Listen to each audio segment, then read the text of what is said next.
¿Qué tal? Muy buenas noches. Tengo el gusto de saludarles. Soy el doctor Moisés Casarrubias Ramírez, actual secretario suplente de actividades académicas del Colegio de Medicina Interna de México. Y es un placer saludarles en nombre del doctor Ramón Jesús Barrera Cruz, actual presidente del colegio, quien les envía un gran saludo. Y la misión que tengo encomendada hoy es la de presentar la sesión mensual del Colegio de Medicina Interna de México correspondiente al 25 de junio, la cual tendrá como tema la importancia de la implementación del código ICTUS. Para este tema contamos con la valiosa participación de la doctora Vanessa Cano Nigenda, quien es médico internista por la Fundación Médica Sur. Cursó su especialidad en neurología en el Instituto Nacional de Neurología y Neurocirugía, doctor Manuel Velasco Suárez, en la Ciudad de México, donde también realizó estudios de alta especialidad en neurología vascular. Ella es instructora del Advanced Stroke Life Support, avalada por el Centro Gordon de la Universidad de Miami y la American Heart Association. Es miembro del Sistema Nacional de Investigadores Nivel 1 y actualmente se desempeña como secretaria de la mesa directiva de la Asociación Mexicana de Enfermedad Vascular Cerebral, además de ser coordinadora de la Clínica de Enfermedad Vascular Cerebral en el propio Instituto Nacional de Neurología y Neurocirugía. Es para nosotros, como Colegio de Medicina Interna, un placer contar con su participación. Estamos muy agradecidos por su soporte para presentar en esta sesión mensual este importantísimo tema. Y sin más, voy a cederle la palabra a la doctora Vanessa Cano, nuevamente reiterándole nuestro agradecimiento por su colaboración. Buenas noches, estamos todos dispuestos a escuchar.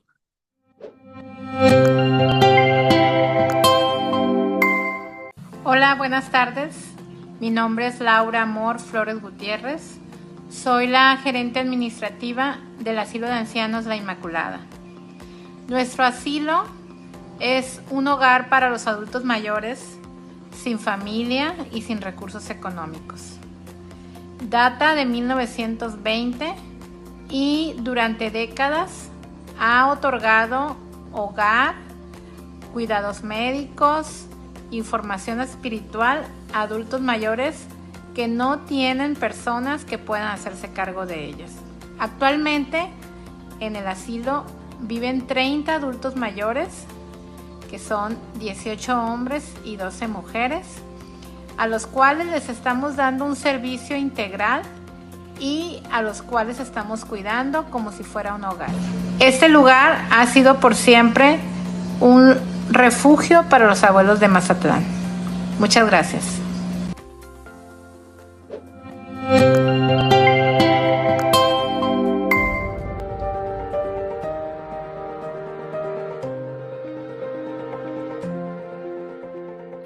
¿Qué tal? Es un gusto para mí estar con ustedes en este día para platicar sobre cuál es el impacto que tiene la implementación del código ICTUS en nuestros hospitales, en nuestros sistemas de atención y, por supuesto, en nuestros pacientes. Agradezco mucho al Colegio Mexicano de Medicina Interna por la invitación. Esta es la agenda, revisaremos la relevancia del código ICTUS, cuáles son sus fases de implementación y compartirles un poco la experiencia que hemos tenido en el Instituto Nacional de Neurología en este sentido.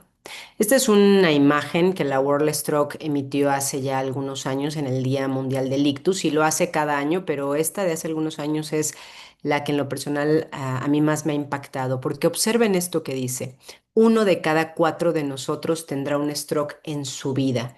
La Organización Mundial del Ictus nos pide no seamos ese uno, pero si lo somos nosotros, nuestros pacientes, nuestros familiares, debemos estar preparados para atenderlo. Como ustedes saben, la enfermedad vascular cerebral se divide a grandes rasgos en isquemia, que son los infartos cerebrales o los ataques isquémicos transitorios, trombosis venosa cerebral y las hemorragias tanto intracerebral como subaracnoidea. Por mucho, el tipo de enfermedad vascular cerebral más frecuente es la isquémica, el infarto cerebral, seguido por la hemorragia y por último, en un muy menor porcentaje, la trombosis venosa cerebral. Y actualmente en el mundo se estima que viven 101 millones de personas con algún tipo de enfermedad vascular cerebral, de las cuales 23% son recurrencias. Recurrencias que teóricamente se tuvieron o pudieron haber evitado si se hubiera tenido acceso a un sistema de salud donde se hubiera hecho un abordaje y un tratamiento posterior al primer evento de infarto cerebral.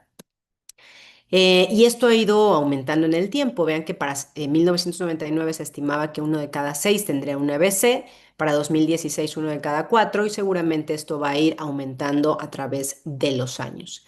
Antes se pensaba que la enfermedad vascular cerebral era una patología exclusivamente de personas adultas muy mayores, pero ahora se ve que el 63% de nuestra población con enfermedad vascular cerebral tiene menos de 70 años. Y esto es en el mundo y es en México debido al cambio en los factores de riesgo cardiovascular que empiezan en edades mucho más tempranas.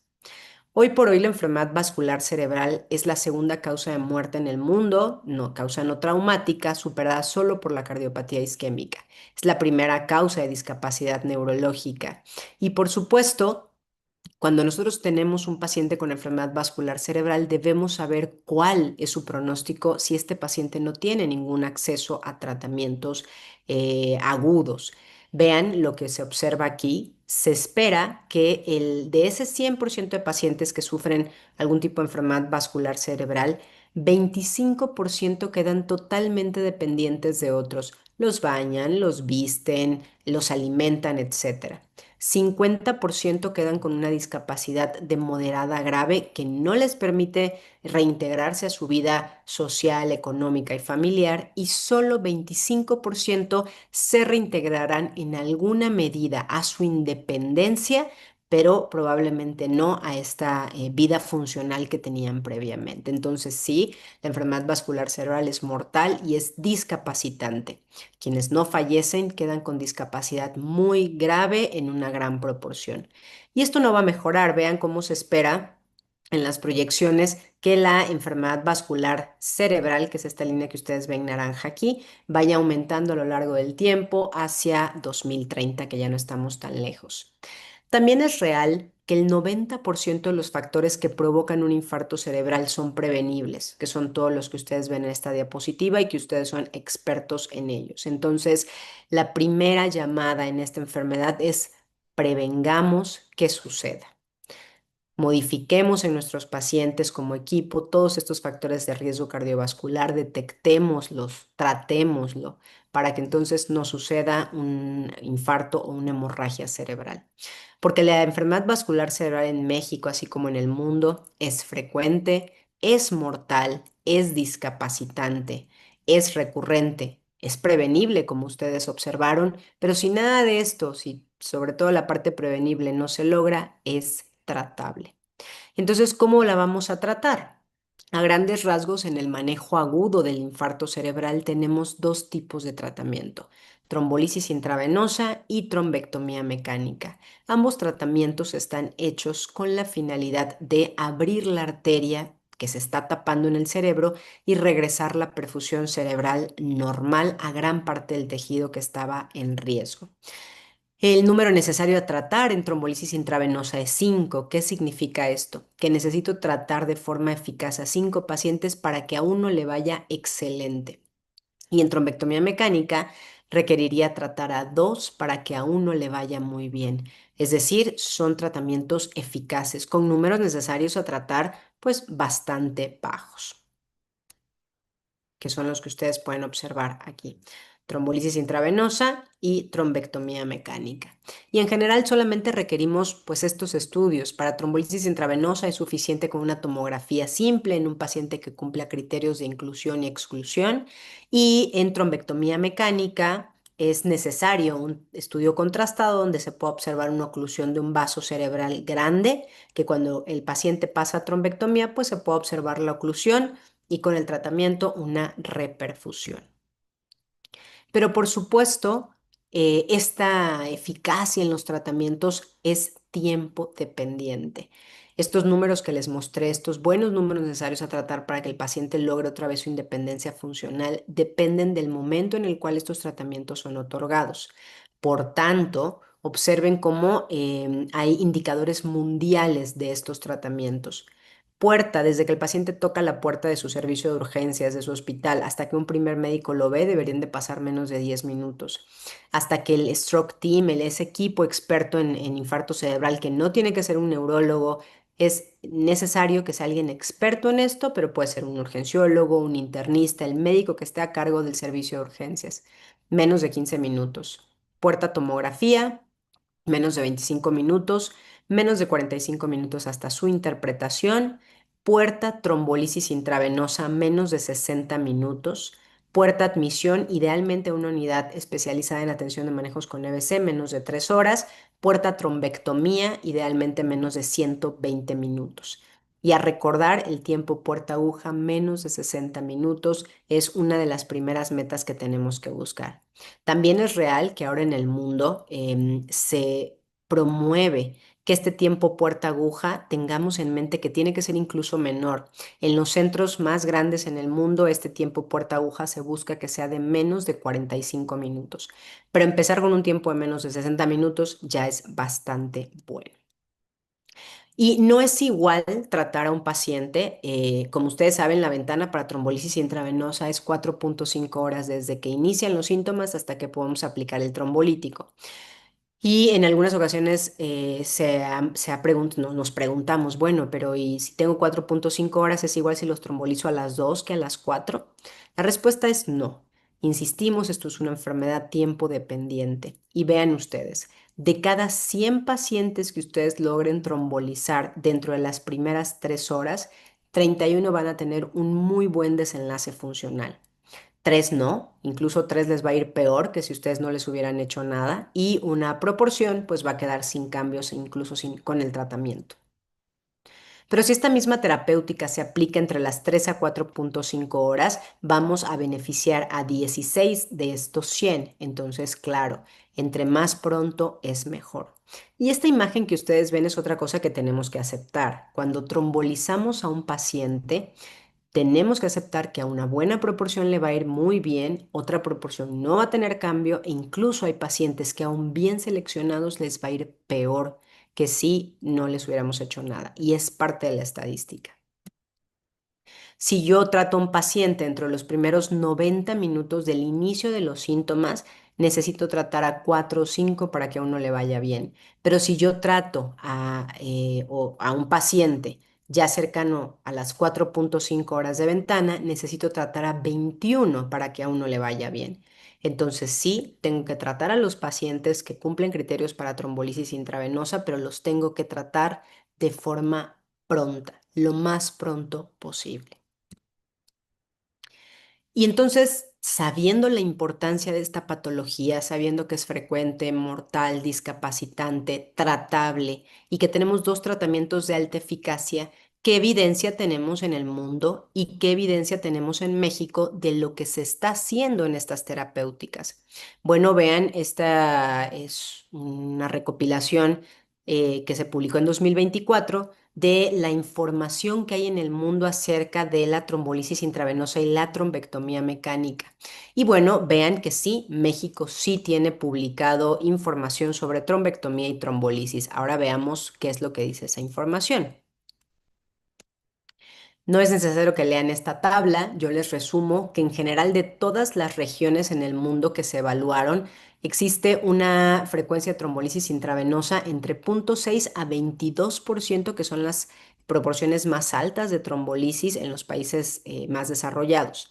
Y trombectomía mecánica igual, de 1 a 22%. Es decir, sí, los países más desarrollados trombolizan y trombectomizan al más del 20% de los pacientes que llegan con ellos. Y esto es un promedio, hay lugares que lo hacen incluso en una mayor proporción. En México, al menos en esta publicación, se encontró un porcentaje de trombolisis intravenosa de 8.9%, lejos del 22% en el que tendríamos que estar. Y al menos aquí no encontraron ningún dato de la frecuencia de trombectomía mecánica en nuestro país. Tenemos esta otra información publicada en Circulation en 2023 que está muy dirigida al acceso que tienen los países a trombectomía mecánica. Y observen cómo México tiene un 0.7% de acceso de nuestros pacientes con infarto cerebral a trombectomía mecánica, cuando países como Australia tienen un acceso del 46%. Entonces, parece que sí tenemos una deuda pendiente con estos pacientes. Sabemos que existe un tratamiento, pero este tratamiento, al menos en lo publicado en el mundo, se da en una muy baja proporción. Menos del 10% de trombolisis, menos de 1% en trombectomía mecánica. Y algunos reportes locales o en revistas nacionales que se han tenido de la información en México, vean que para el 2006, que fue un estudio, el estudio Premier, se publicó que el porcentaje de trombolisis intravenosa era de 0.6%. Posteriormente, hacia 2019, el Instituto Nacional de Neurología publicó una tasa de trombolisis, porcentaje de trombolisis del 7.6%, con un tiempo puerta aguja de 82 minutos. Y esto es importante que lo tengamos en cuenta, porque en un centro que es un centro de referencia, un centro de tercer nivel, para 2019 el tiempo puerta aguja estaba fuera de las recomendaciones internacionales y pues la capacidad o el porcentaje de trombolisis era relativamente bajo. Y en el 2022 tenemos este estudio que se hizo hacia las regiones, hacia algunas regiones de la Ciudad de México, donde en hospitales generales se vio que el porcentaje de trombolisis era de 3.6%. El punto está en que, por supuesto, estos porcentajes en México siguen siendo bastante bajos. Pero entonces, ¿cómo podemos hacer que estos porcentajes de acceso mejoren? ¿Cómo podemos hacer que los tiempos de una enfermedad tiempo dependiente mejore? ¿Será el código ictus la respuesta? ¿Impacta tener un código ictus? Y lo primero que tenemos que saber es que un código es un conjunto de normas que regulan un proceso. Y el código ictus debería ser un sistema que prioriza la atención de pacientes con probable infarto cerebral. Y ojo aquí con esta palabra, pacientes con probable infarto cerebral. Dentro del código se confirmará si tienen o no infarto cerebral, pero a todo aquel paciente que tenga una probabilidad de estar cursando con un infarto cerebral agudo debería activar el código de priorización de atención. La idea es que este código aumente el acceso de los pacientes a las terapias de reperfusión en una patología tan discapacitante como esta. Y vean, por ejemplo, esto que se publicó, porque tal vez nosotros pensamos, bueno, si tomamos publicaciones de centros de primer mundo a nivel pues, de todo el mundo, ¿qué tanto se puede comparar con nuestros países en Latinoamérica, que son países en vías de desarrollo? Y este es una experiencia que tienen en India y vean cómo antes de la implementación del código Stroke y posterior a la misma cambiaron los tiempos. El tiempo puerta a la primera valoración por un médico de estar en 32 minutos de media bajó a 8.95 minutos. El tiempo puerta imagen de estar en casi 60 minutos bajó a 26 y el tiempo puerta aguja de estar en 104 minutos bajó a 67. Entonces sí, en un hospital donde en países en vías de desarrollo, por supuesto que la implementación de un código stroke, un código ictus, tiene un impacto en la atención, en la calidad de la atención de nuestros pacientes.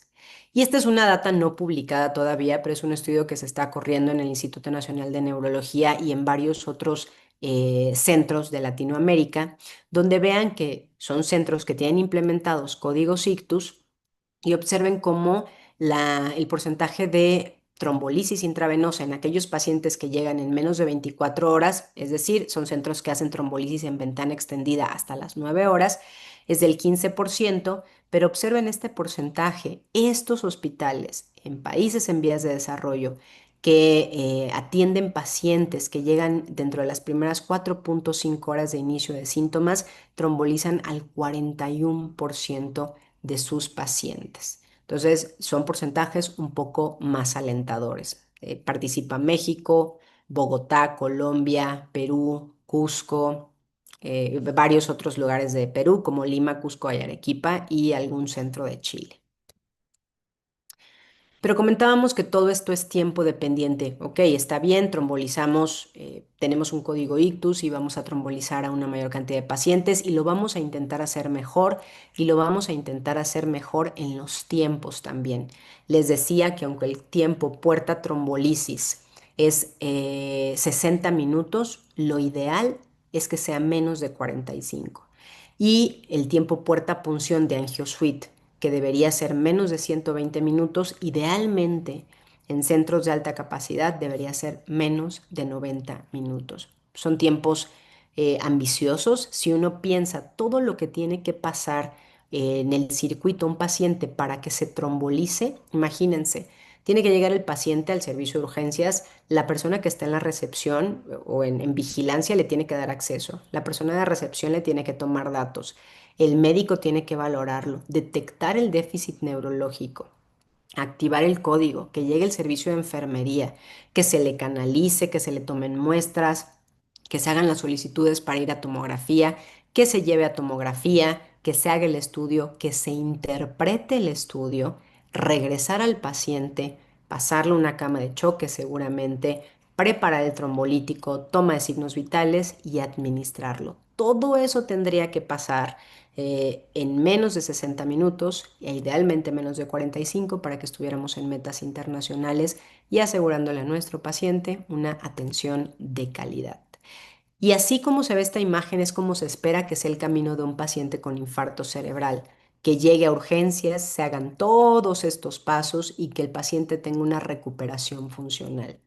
Pero seamos sinceros, ese camino se parece un poco más a esto. Es un ir y venir de muchas cosas, que no hubo camillero, que probablemente no estaba el técnico de tomografía, que no hay contraste, muchas cosas que pueden pasar.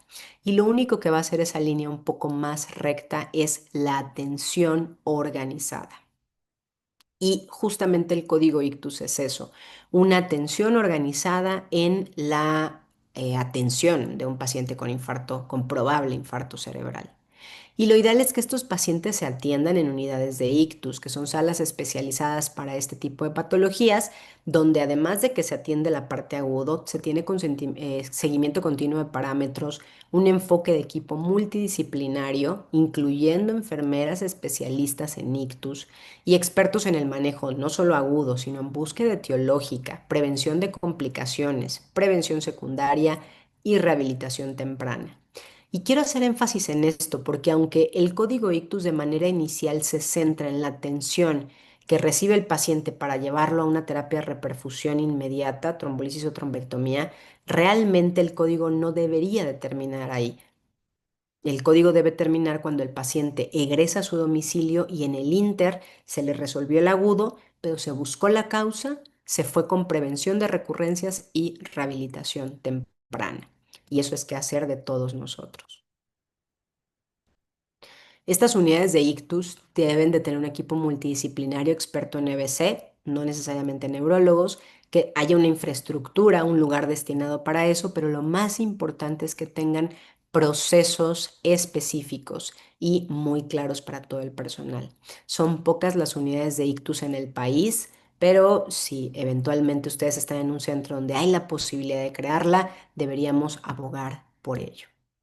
Porque desde 1950 se ha probado que la atención organizada mejora los desenlaces de los pacientes con infarto cerebral. Mejora no solo los desenlaces funcionales, sino disminuye un 25% de la mortalidad. Y esto es independiente de la edad, ¿sí? A lo mejor pacientes de cierta edad se pueden beneficiar un poco más. Tal vez se benefician un poco más las mujeres, se beneficia cualquier tipo de gravedad del infarto cerebral e incluso no solo si es infarto, sino también si es hemorragia. Implementar un código ictus en nuestro hospital, donde nosotros podamos decir que podemos lograr que el paciente tiene mayor probabilidad de acceso a estas terapias de reperfusión, donde se espera que los tiempos sean lo mejor posible y donde entonces busquemos mejorar, disminuir mortalidad y mejorar funcionalidad. Para implementar todo esto debemos primero conocer nuestros números. Quien no registra lo que sucede no tiene herramientas para mejorarlo. Y si ustedes en sus hospitales todavía no tienen implementado un código ictus, lo primero que sí pueden empezar a hacer es registrar cuántos pacientes con infartos cerebrales llegan, a cuántos de estos se les hace un tratamiento de reperfusión, cuántos de estos si se inicia prevención secundaria con antiplaquetarios y estatinas, en cuánto se busca la etiología. Conocer esos números es lo primero y lo fundamental. Después se tiene que establecer un algoritmo de atención de los pacientes con probable infarto cerebral y este algoritmo de atención, aunque hay ejemplos en el mundo, este algoritmo tiene que estar muy localizado a su hospital. Debe ser muy enfocado a las necesidades o a los recursos con los que cuenta cada uno de los hospitales. Se tiene que crear un sistema de alerta inmediato, el sistema que ustedes quieran. Nosotros en el Instituto de Neuro utilizamos un sistema específico que ahora les voy a mostrar, pero la realidad es que la mayoría de los hospitales utilizan WhatsApp para este método, el que quieran, pero que sea un sistema inmediato. Capacitar y comprometer a un equipo multidisciplinario es probablemente la clave de la implementación y la durabilidad de un código ictus. Y dentro del equipo multidisciplinario tienen que estar las autoridades de sus hospitales. Eso es fundamental. Darle continuidad al proyecto, deben haber líderes del equipo que le den un avance a esta implementación del código y que además monitoricen los resultados. Se tiene que ver cómo nos está yendo y ver todas las ventanas de oportunidad para irlo mejorando a través del tiempo. Y esto tiene una finalidad, y la finalidad es que nuestros pacientes mejoren. Les voy a mostrar un video de una paciente. Esta es una paciente que nos ayudó a hacer un video para la televisión en una campaña del Día Mundial del Ictus hace algunos años, pero estos son los resultados que todos quisiéramos tener. Este, Voy a platicarles un poco sobre lo que pasó cuando le sucedió lo del infarto a mi mamá. A las 7 de la mañana se presenta algunos problemas para caminar de mi mamá. La estabilidad no es la adecuada y empieza a tener ella problemas para hablar. Fuimos enseguida con su médico y el médico nos pidió que fuéramos a urgencias de cardiología para que la revisaran. En urgencias de cardiología le hacen estudios y revisan y nos remiten a neurología. Aquí llega a las 9:45, para las 10 de la mañana ya la estaban revisando, ya tenía ella un seguimiento con los médicos y le hicieron una técnica de endovascular donde pudieron en su momento retirar un coágulo que se encontraba en su cerebro. Yo ahorita, gracias a Dios, me siento bien, platico bien, yo no siento que me falte nada, por gracia de Dios, y a la atención de los médicos que fueron muy excelentes, todos muy amables conmigo. Yo me siento perfectamente bien, hablo bien, tengo mi mente tranquila, no siento que se me olvide nada. Tomar el medicamento como lo indica el doctor, eso es lo principal. Y siempre tener buen humor. Entonces, estos son los resultados que todos quisiéramos tener en nuestros pacientes. Pacientes que llegan con infartos cerebrales graves. Esta paciente tuvo una oclusión de la arteria cerebral media en su porción proximal, un NIH alto, más de 20 en su momento. Fue incluida a una terapia, fue candidata a una terapia de reperfusión con trombectomía mecánica, no a trombolisis intravenosa ya en ese momento, y la paciente, además que recibió el tratamiento en tiempo, fue sometida a una rehabilitación física continua, prevención de recurrencias y hoy por hoy pues está en un muy buen estado funcional. No es una carga familiar, social ni económica, al contrario, ella sigue apoyando en sus actividades familiares. Entonces, ¿cómo ha sido la implementación del código ictus en el Instituto Nacional de Neurología? De manera oficial, la implementación se realizó en mayo del 2023. Una de las primeras cosas que les decía era tener números. Nosotros ya teníamos los números de los 20 años atrás y se implementó un algoritmo. Un algoritmo muy sencillo, muy claro, donde dijimos pacientes que tengan menos de 4.5 horas van a trombolisis intravenosa si es que no tienen contraindicación y si tienen oclusión de gran vaso a trombectomía mecánica.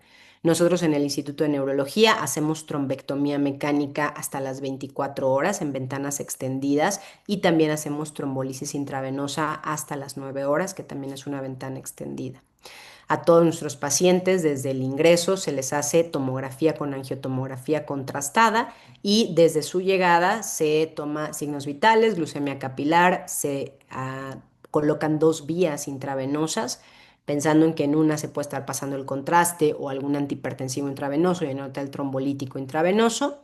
Y bueno, este es el algoritmo que se sigue. Insisto, esto debe ser totalmente focalizado a sus instituciones. Además de eso, nosotros hicimos o se logró conseguir un mecanismo de aviso inmediato. Hay 2 formas de aviso inmediato. Uno es un voceo. Código ictus, consultorio 1, urgencias.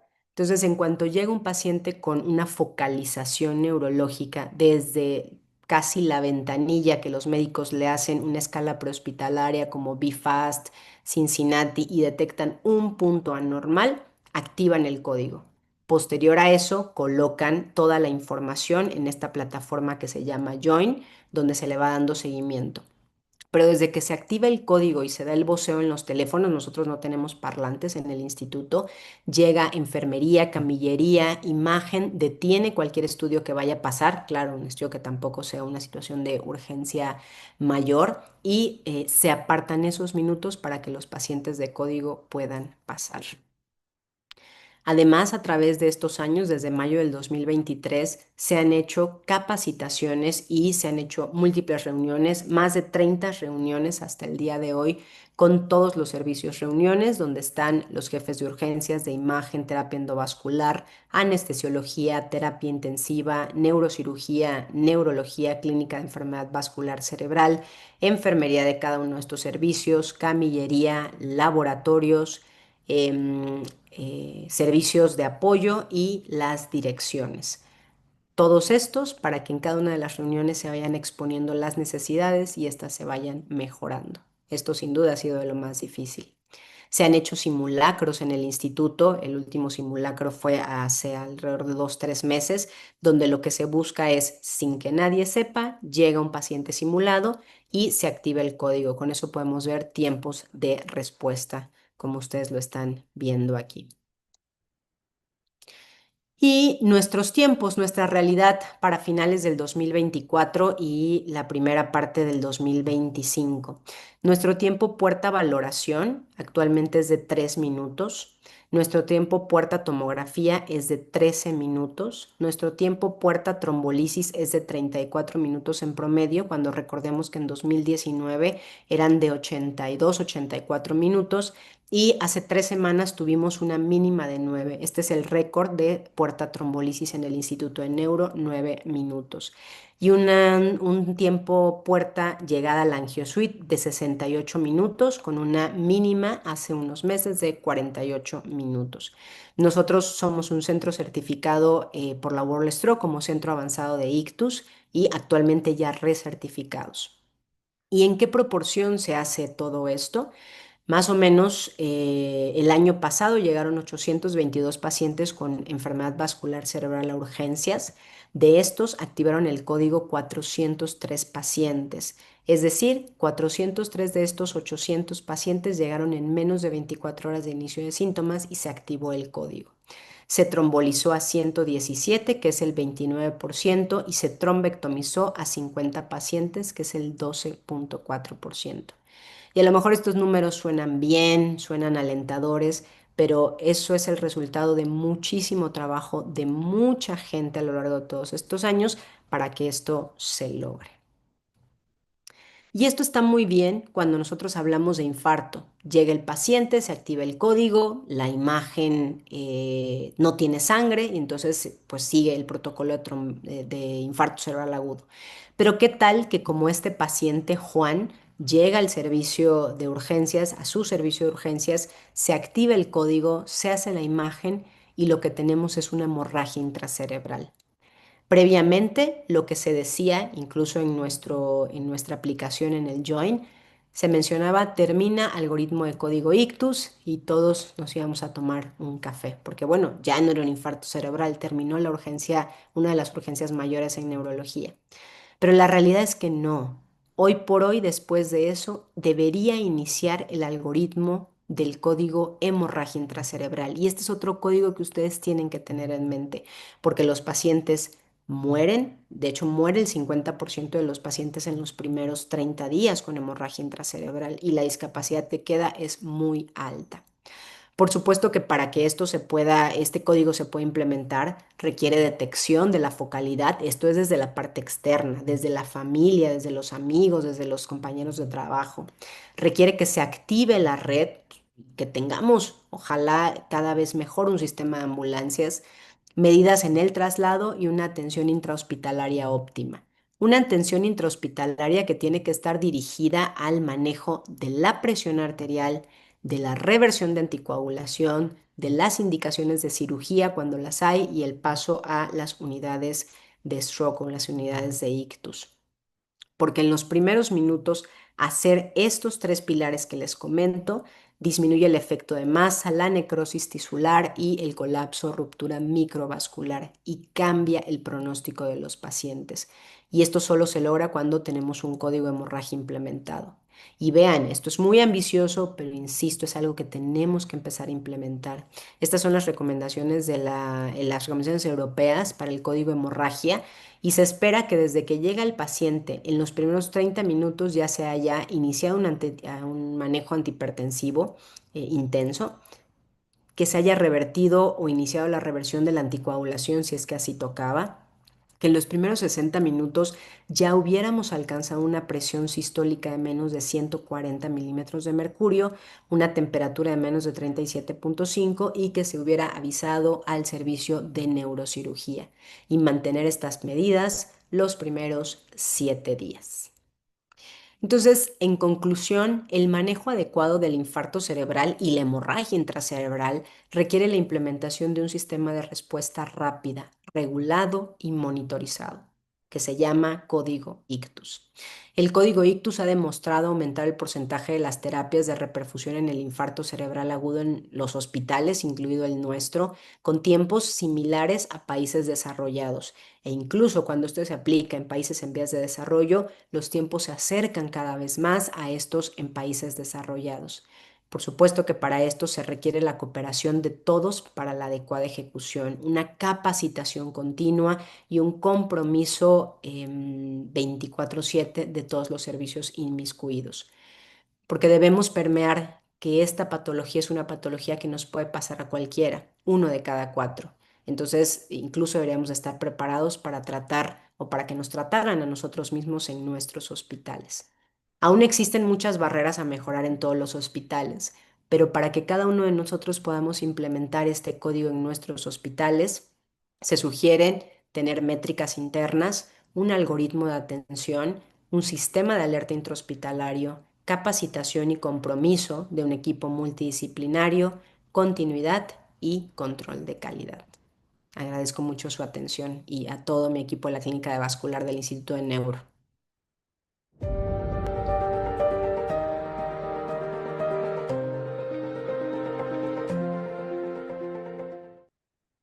Doctora Vanessa Cano Nigenda, muchas gracias por acompañarnos con un tema tan importante y tan necesario en todos los hospitales para tenerlo pues, con las últimas actualizaciones. Y entonces, doctora, les comento, bienvenidos a todos. Estamos ahorita conectados 736 personas. Está el doctor Moisés Casarrubias también como moderador. Bienvenido, Moy. Gracias por acompañarnos. Buenas noches a todos. Vamos a ver si tenemos preguntas del auditorio, ¿sí? Hasta el momento tenemos varias felicitaciones, pero aquí se presenta la primera pregunta. Ujú. Bueno, más bien es un comentario. Eh, Dice que en un entorno fuera del Instituto Nacional de Neurología, donde probablemente no se tenga un código ictus tan bien establecido como el del instituto, mencionan que hay tres factores que en general se asocian con mal pronóstico porque precisamente afectan la implementación del código. El primero tiene que ver con el retardo del paciente para ser llevado por sus familiares al hospital. El segundo tiene que ver con los retrasos para la programación de tomografías o la falta de disponibilidad del estudio en horarios críticos. Y la tercera, el abasto de Alteplaza, que en algunas unidades hospitalarias no siempre está disponible en el momento en que se necesita. Ese sería un primer comentario. No sé si la doctora Cano quisiera comentar algo al respecto de este comentario. Claro, pues nuevamente agradecer a ustedes el espacio, un espacio tan importante como lo es este, para platicarles de justamente algo tan relevante y en boga y tan importante para nuestros pacientes como es el infarto cerebral. Y en cuestión de estos comentarios que son sumamente pertinentes, los que hicieron en el chat, uno es, por supuesto, la primera barrera es la llegada de los pacientes a los hospitales. Y esto, y lo hemos platicado incluso en foros internacionales, ¿qué tenemos que hacer como médicos? ¿Primero prepararnos nosotros o primero preparar a la población? La realidad es que la respuesta es, se tiene que hacer al mismo tiempo. Nosotros tenemos que hacer, y no lo comenté en la presentación, pero se tiene que hacer muchas campañas de concientización.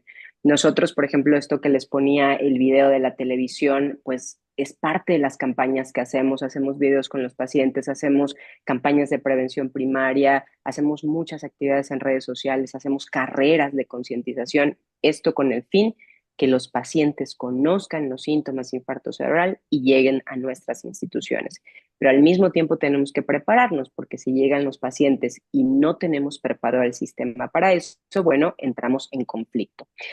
Ese es el primer punto. En cuanto al segundo comentario de la no disponibilidad del estudio de imagen, sobre todo en horarios críticos, es la realidad. Y también quiero decirles que aunque yo les mostré estadísticas de la cual nosotros como Instituto de Neuro nos sentimos orgullosos en el código, esto ha costado muchísimos años. Y hoy por hoy todavía hemos tenido ocasiones, hace 3 meses nos quedamos sin alteplaza en el hospital y se gestionó que se solicitara de préstamo a otros institutos. Eso puede pasar, pero lo primero que tenemos que hacer es evidenciarlo, es decir, yo, jefe de urgencias, yo internista a cargo de piso, tengo que poder decir a mis autoridades, me llegaron 10 pacientes esta semana con infarto cerebral, de los cuales no le pude hacer tomografía a tantas, no le pude poner alteplaza a tantas, porque nosotros como médicos operativos no vamos a poder cambiar que haya alteplaza o que esté el tomógrafo, pero sí podemos evidenciar la necesidad y esa sí es nuestra responsabilidad. Ok, Muchas gracias. Tenemos otras dos preguntas que a mi juicio están relacionadas. sí. Una es del doctor Miguel Morfín y la otra del doctor Juan Carlos Latuada. Y ambas preguntan que, aunque no se cuente con la creatinina sérica en el paciente de Mm. urgencia, sí es conveniente hacer la tomografía contrastada o incluso la angiotomografía como estudio de primera instancia de imagen. Claro, esa es una excelente pregunta y también ha sido duda de muchos foros y muchas pláticas y la respuesta es digámoslo de forma general. Si pasa algo con el riñón, seguramente vamos a tener técnicas para mejorar esto posterior, pero si no damos la terapia de reperfusión que el paciente necesita, no hay manera de salvar ese tejido cerebral infartado posteriormente. Entonces, las recomendaciones internacionales por guías es el paciente llega y sin laboratorios, el paciente puede pasar angiotomografía con contraste para evaluar la posibilidad de oclusión de gran vaso. Totalmente. Ya después, bueno, se verá todo lo que se tenga que hacer para mejorar las condiciones. Y tenemos, nos informan que del lugar del público tenemos, bueno, aparte de los distintos estados aquí del país, de Paraguay, de Perú, de Bolivia, de Ecuador, de Salvador, Guatemala, Estados Unidos y Venezuela. Están conectados.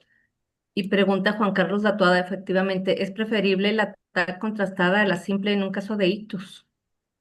Claro, aquí tenemos que entender, y es excelente esta pregunta, porque las ocupamos para dos cosas diferentes. Cuando un paciente llega con nosotros con síntomas de focalización neurológica aguda en menos de 24 horas, nosotros tenemos que saber que son dos los tratamientos que vamos a dar: trombolisis intravenosa y trombectomía mecánica.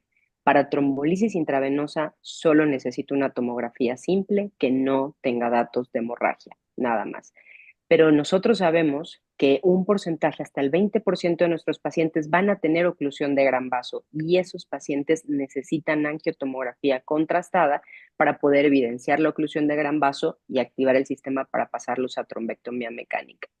En el Instituto de Neuro, nosotros por protocolo, todo paciente con ataque isquémico transitorio e infarto cerebral establecido en agudo, se les hace angiotomografía desde el tronco supraórtico hasta la parte cerebral, pero es real que hay hospitales que, si no tienen esa posibilidad todo el tiempo, entonces tendrían que elegir pacientes con NIH altos. Un NIH mayor de 6 y sobre todo mayor de 10 son pacientes en quien debemos intentar sí o sí hacer una angiotomografía, porque la probabilidad de oclusión de gran vaso en estos pacientes es mayor.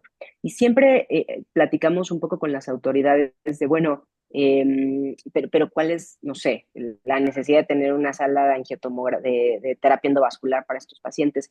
Pero volvemos un poco a la correlación o a la comparación con cardio. Creo que nosotros en el mundo, en México, no tenemos duda que un paciente con infarto cardíaco tiene que trombolizarse si no está disponible en la sala de hemodinamia y pasar hemodinamia. Es lo mismo en el cerebro. Los pacientes también se mueren si no se reperfunden, y también, sobre todo, se discapacitan el resto de la vida si no se reperfunden.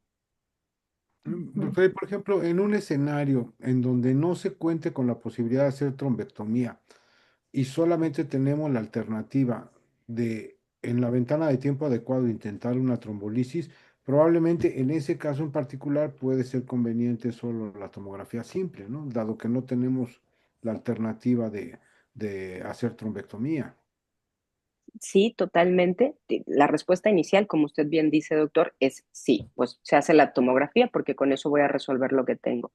Pero si podemos ir un poco más allá y podemos hacer la angiotomografía y decir, este paciente tenía oclusión de gran vaso y yo no lo puedo pasar a trombectomía, empezamos a generar la necesidad del tratamiento. Y si no lo vamos a tener en nuestro hospital, tenemos que hacer las redes para trasladarlos a otros hospitales. No sé, pienso dentro de las redes mejor establecidas, que son las de Barcelona, las de Estados Unidos, para ictus. No todos los hospitales tienen salas de trombectomía, salas de hemodinamia, pero tienen la red donde llegan a un hospital y esos pacientes son trasladados a donde necesitan para hacer la trombectomía. Sí, totalmente. Y Ok, otra cosa, discúlpeme, doctora, que quiero sí. agregar es que también nos pasa que cuando trombolizamos a un paciente, queremos ver este fenómeno de, bueno, lo trombolizo y el paciente mejora drásticamente. Y creo que hay dos cosas que hay que entender. Primero, todos los estudios de trombolisis y trombectomía que se han hecho en el mundo tienen una evaluación de resultados funcionales a 3 meses. Entonces puede ser que si ustedes vieron al paciente en urgencias, incluso en piso, no vean ese resultado. Eso lo va a ver quien lo sigue en la consulta. Todo lo que ustedes hagan en el agudo de ese paciente, y no solo en la trombolisis y trombectomía, sino también en la rehabilitación, en la prevención de neumonía, de infección de vías urinarias, etcétera, en piso, todo lo que se haga es para que a 3 meses nosotros veamos ese paciente ser independiente. Eso es uno. Y lo siguiente es que si el paciente tiene oclusión de gran vaso y nosotros no le ofrecemos trombectomía, hay que ofrecerle trombolisis totalmente. Todo paciente candidato a trombolisis, independientemente vaya a pasar a trombectomía o no, se debe trombolizar. Pero si a ese paciente con oclusión de gran vaso lo trombolizamos nada más, solamente tenemos una probabilidad del 10, por mucho 20% que abra la arteria. Entonces, ¿qué va a pasar? Que nosotros trombolizamos, el paciente no mejora, al contrario, seguramente va a empeorar porque esos son infartos muy extensos, y vamos a considerar que la trombolisis no fue exitosa. Y más bien es que no dimos el tratamiento completo que incluía pasarlos a trombectomía. Y si no podemos, pues ni modos, pero saberlo y evidenciarlo. Ujú. Bueno, no hay alteplase, hay tecneteplase. Se puede utilizar igual. Claro, esa es la pregunta del 2025, totalmente, porque de hecho ya para el próximo año, seguramente para inicios del próximo año, tendremos la aprobación de COFEPRIS para TNK en indicación de infarto cerebral en México. La realidad es que en el mundo se usa TNK para el tratamiento de infarto cerebral, en México se utiliza también, aunque off-label, está aprobado todavía por COFEPRIS, pero totalmente. La pregunta siempre es, si yo no tengo RTPA o Alteplasa, ¿puedo usar TNK de la misma manera? La respuesta es sí. O sea, ustedes usen lo que tengan, RTPA o TNK. No hay diferencia. Y, pero si hay hospitales, no sé, por ejemplo, nosotros en el Instituto de Neuro, que tenemos un poco más de acceso a RTPA que a TNK, aunque tenemos las dos, ¿en quiénes preferimos TNK? ¿En cuál es el único grupo donde sí se ha visto que tiene un poco de mayor beneficio TNK en pacientes con oclusión de gran vaso? Aquellos pacientes que tienen tapada la cerebral media, que tienen tapada la basilar, ahí sí preferiríamos que le den TNK, porque tienen mayor probabilidad de reperfusión, según los estudios, que RTPA, pero lo pueden usar hoy por hoy de forma indistinta. Y el otro escenario donde hay que plantearlo es en pacientes con trombolisis en ventanas extendidas. El mayor beneficio de la trombolisis es dentro de las 4.5 horas, pero también trombolizamos pacientes del despertar, o sea que se despertaron ya con el déficit y no podemos saber exactamente a qué hora se tapó la arteria cerebral, y pacientes hasta las 9 horas, que son esas dos ventanas extendidas. En esos dos escenarios, la mejor evidencia es con RTPA hoy por hoy, pero también se puede utilizar TNK. Bien, doctora, tenemos una pregunta de la doctora Nayeli Jiménez, donde dice que en caso de que estén en un hospital que no cuente con trombectomía, hacen una angiotomografía, hay resultados que sugieren enfermedad de gran vaso, sí puede hacerse la referencia al Instituto Nacional de Neurología por medio del servicio Cóndor. Me imagino que aquí hacen referencia a la red de hospitales públicos de la Ciudad de México que cuentan con esta posibilidad de enlace. Ujú. Sí, sí, claro. La realidad es que nosotros, aunque somos un instituto, somos el instituto más pequeño de los institutos nacionales de salud. No tenemos tanta, como que tanta capacidad, pero la respuesta es sí. Se presentan esos pacientes al servicio de urgencias y en general se aceptan. Sobre todo porque sabemos que, a diferencia de la trombolisis intravenosa, que es un tratamiento que se debería de dar en los hospitales de segundo nivel, esa sí es responsabilidad del segundo nivel, la trombolisis intravenosa. La trombectomía mecánica es un tratamiento de hospitales de tercer nivel, entonces, sí, claro. Bueno, parece que ya no Ten- hay más preguntas. No sé si Tengo tú una tienes pregunta alguna. de redes. Pregunta Norma Ortega. Bueno, primero la felicita y dice, ¿podría recordarnos los criterios de inclusión a tomar en cuenta para trombolizar a un paciente, como serían edad, comorbilidades y si son absolutas o pueden ser flexibles o relativas? Claro, sí, excelente pregunta. Porque cuando hablamos de la implementación de un código, uno de los puntos relevantes es que tenemos que tener un algoritmo de manejo. Y para tener ese algoritmo de manejo, tenemos que tener claro estos criterios de inclusión que precisamente preguntan. Entonces, cuando ustedes estén frente a un paciente con una focalización aguda, súbita, con una tomografía, o más bien una focalización aguda y súbita, tres cosas nos importan como criterios de inclusión. Uno, que el paciente tenga una tomografía simple, sin sangre.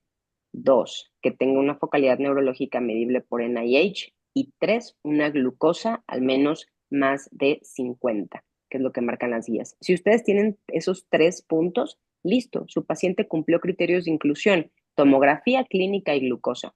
Ahora, si yo ya cumplí criterios de inclusión, ahora qué criterios de exclusión tengo. Y para los criterios de exclusión, en general son como intuitivos, que es cualquier cosa que pueda hacer que el paciente sangre. Dentro de los más importantes es el control de la presión arterial. Es una contraindicación absoluta, una presión arterial de más de 185, 110, absoluta en ese momento, pero relativa en el punto en el cual vamos a empezar a manejar intravenosos titulables y el plan es que en los siguientes 3 a 5 minutos la presión ya esté en menos de 185, 110 y yo lo pueda trombolizar. Ese es uno de los criterios de exclusión más importantes, pero que como bien preguntan, se convierte no en absoluto, sino en relativo. El segundo que preguntaron también es la edad. Hoy por hoy no hay ninguna contraindicación. El paciente más añoso que nosotros hemos trombolizado en el Instituto de Neuro es un paciente de 98 años, hace unas cuantas semanas atrás, porque ahí más que la edad lo que interesa es la funcionalidad. Este era un paciente que era independiente, se bañaba solo, se vestía solo, hacía sus cosas solo en su casa. Entonces, claro, la idea es regresarle a esa funcionalidad. No hay contraindicación, pero pacientes de más de 80 años sí tener en cuenta que tienen un mayor riesgo de transformación hemorrágica. Otra contraindicación es el consumo de anticoagulantes, que también siempre tenemos que tener en cuenta. Antiplaquetarios no, aspirina, clopidogrel no son contraindicaciones para trombolisis, pero si su paciente consume antagonistas de vitamina K, sí forzosamente tienen que esperar los laboratorios que tenga un INR de menos de 1.7 para poder trombolizar a su paciente.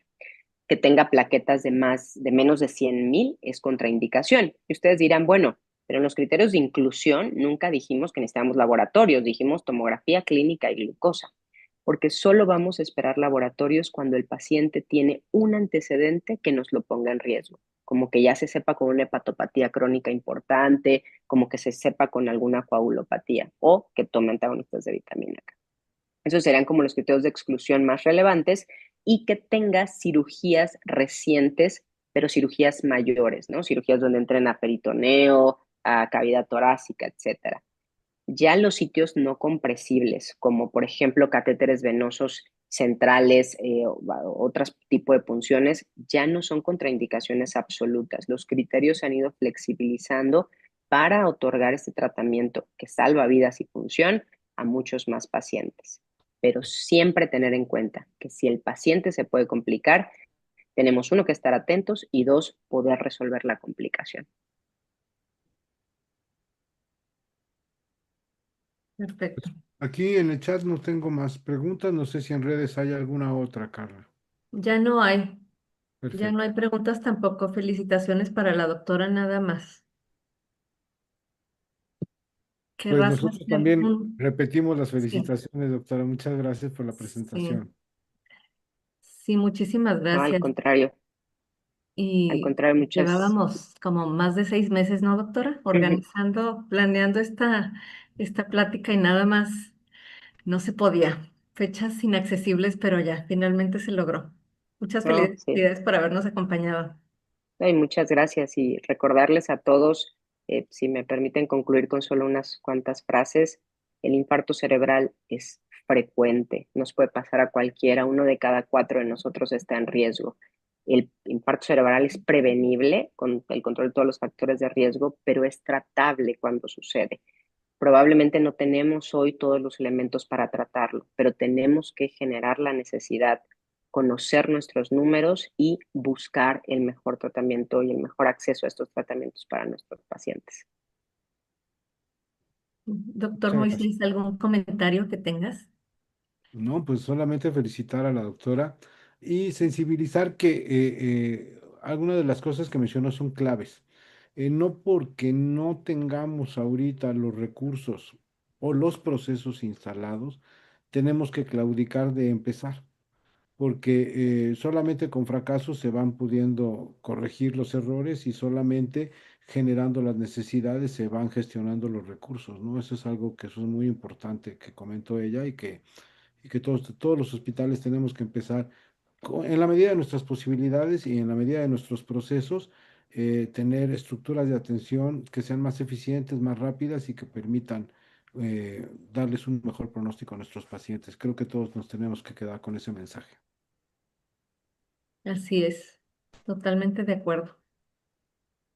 Pues bueno, muchas gracias y concluimos la sesión del día de hoy. Muy bien, pues muy buenas noches y muchas gracias Gracias a por todos por su acompañarnos. asistencia Hasta luego, y a la buena doctora noche. por su presentación. Ujú.